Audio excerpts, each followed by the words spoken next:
এ যেন নতুন এক বাংলাদেশ, চারিদিকে তারুণ্যের জোয়ার। নিজেদের দেশকে ঢেলে সাজাতে কাজ করে যাচ্ছে শিক্ষার্থীরা।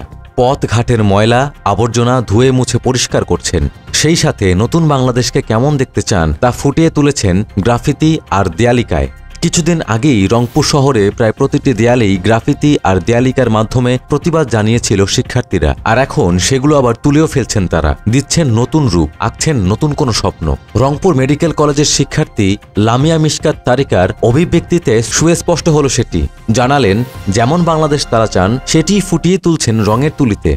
এ বিষয়ে তারা বলেন, আগে যেগুলো তারা লিখেছিলেন সেগুলো ক্ষোভ থেকে লেখা, আর এখন যেগুলো লিখছেন আঁকছেন সেগুলো তাদের অর্জন ও স্বপ্ন। তার মতো রংপুর জেলা স্কুলের দেয়ালে আঁকছিলেন আহসানুল্লাহ ইউনিভার্সিটির মাইশা তাহসিন, জাহাঙ্গীরনগর বিশ্ববিদ্যালয়ের লামিসা মারজান, হাজী দানেশ বিজ্ঞান ও প্রযুক্তি বিশ্ববিদ্যালয়ের সাদিয়া আরবিরের মতো শিক্ষার্থীরাও। গ্রাফিতিতে তারা তুলে ধরছেন নতুন বাংলাদেশের প্রতিচ্ছবি। রূপান্তরের বাংলাদেশ করতে গিয়ে সংঘাত সংঘর্ষে রংপুরে অপরিচ্ছন্ন রাস্তা স্থাপনা পরিষ্কারের কাজ ইতিমধ্যে শেষ করেছেন শিক্ষার্থীরা, যাতে যোগ দিয়েছেন বিশ্ববিদ্যালয়, কলেজ, উচ্চ বিদ্যালয়, প্রাথমিক বিদ্যালয়, মাদ্রাসা সহ সবাই। প্রশাসনবিহীন সময়টাতে ট্রাফিকের কাজ করছেন তারা। তাদের কণ্ঠের দীপ্ত উচ্চারণ যা অম্লানে না নেয়ার সুযোগ নেই কারোরই। শুধু রাস্তাঘাট আর স্থাপনা নয়, শিক্ষার্থীরা চায় ময়লা থেকে পরিচ্ছন্ন থাকুক পুরো রাষ্ট্র। সকল অনিয়ম, দুর্নীতি, অন্যায্যতা দূর হোক স্বাধীন বাংলাদেশ থেকে।